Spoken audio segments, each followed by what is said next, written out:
د هلمند ولایت مرکز لښکرګاه کلایبوس لرغونې او تاریخي سیمه کې د اطلاعات او کلتور ریاست په هڅو د علامه ابن حبان بستي رحمه الله په نوم یو باب مجهز عامه کتابتون د یوې غونډې پر مهال رسما پرانیستل شو.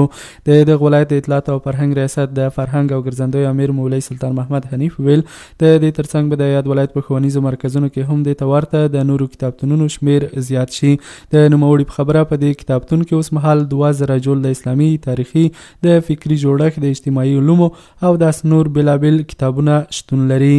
یو عامه کتابتون د اطلاعات او کلتور ریاست تر چتر لاندې څه موده مخکې په سنګین ولسوالۍ کې فعال کړی دی چې هغه ته کتابونه او تجهیزات وروړي دي. لله الحمد په ورځني ډول ځوانان ورځي الته خپل د خوښ کتاب مطالعه کوي او بیا ځي. او بل په ګریش ولسوالۍ کې د یو عامه کتابتون چارې روانې دي چې تر ډیره حده پورې بشپړې شوي دي. په نږدې ورځو کې به ان شاء الله افتتاح هم وشي او کتابونه به ور انتقال شي. د ګریش د ځوانانو لپاره به د مطالعې زمینه برابر شي. اول ته به ځوانان راځي خپل مطالعه وکړي.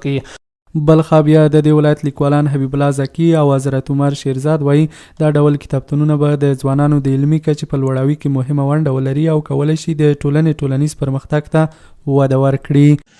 د همدې ادرسونو د لارې دوی کولی شي چې خپل افکار پراخه کړي، نوي معلومات ترلاسه کړي. د کتابتونونو شتون د ځوانانو د ذهني او همدارنګه د دوی د علمي پرمختګ لپاره ګټور دی او دا د دوی د راتلونکي لپاره یو ښه بنسټ جوړوي. نو دا کار نه یوازې دا چې د فردي پرمختګ لپاره مهم دی بلکې د ټولنیز پرمختګ لپاره هم مهم دی. مطالعه او کتابتون دغه څه عامه هلته بیا علمي پراختیا، علمي انکشاف او نوښتونه، همدارنګه د نړۍ سره تعامل، ټولنیز جوړښت او معنوي ځانګړتیاوې له نورې نړۍ سره فرق لري.